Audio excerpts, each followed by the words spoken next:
yung naging first step mo? Kasi yun yung pinakamahalaga eh.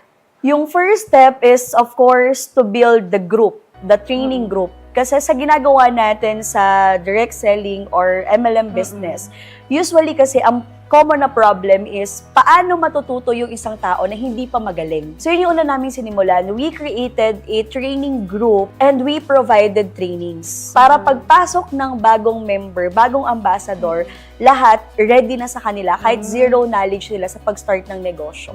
So, ibig sabihin, kahit sino pwede makapasok sa community nyo.